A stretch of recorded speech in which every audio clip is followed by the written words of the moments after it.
तुम्हा सर्वांना माझा नमस्कार। आलू पराठे खाऊन जर कंटाळा आला असेल तर रताळ्याची ही पराठे नक्की ट्राय करून पहा। यासाठी लागणारं साहित्य म्हणजे 2 वाटी कणिक, त्यामध्ये चवीपुरतं मीठ, थोडंसं तेल, थोडी कोथिंबीर आणि पाणी घालून ही कणिक अगदी सॉफ्ट मळून घ्यायची आहे।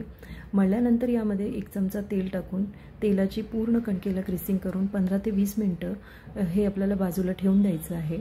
त्यानंतर मी रताळी घेतलेली आहे, कुकरमध्ये उकडून हे रताळे घेतली आहे। नंतर त्याला छानसं किसून यामध्ये चवीपुरतं मीठ, तिखट, हळद, धनेजिऱ्याची पूड, कोथिंबीर आणि हिरव्या मिरचीचा ठेचा यामध्ये घातला आहे। नंतर हाताने सगळं हे मिक्स करून याचे छोटे छोटे बॉल्स बनवून बाजूला ठेवून दिले आहे। रेस्ट करायला ठेवलेली कणिक आता घेतली आहे, त्याचा छोटासा गोळा करून त्याची वाटी तयार करून यामध्ये रताळ्याची स्टफिंग मी भरली आहे। आता याचं तोंड बंद करून आपल्याला छानसं पातळ हे लाटून घ्यायचं आहे। जशी आलू पराठेची कृती आपण करतो सेम त्याच पद्धतीने आपल्याला हे पराठे करायचे आहेत। फक्त ज्यांना आलू चालत नाही त्यांना रताळ्याची ही पराठे खूप आवडतील आणि छानही वाटतील। सगळ्यांना घरात लहानांपासून मोठ्यांपर्यंत ही पराठे आवडीने खाल्ल्या जातील अशी पराठी आहेत। त्यानंतर आपल्याला यावर तेल किंवा तूप घालून याला छानसं शेकून घ्यायचं आहे।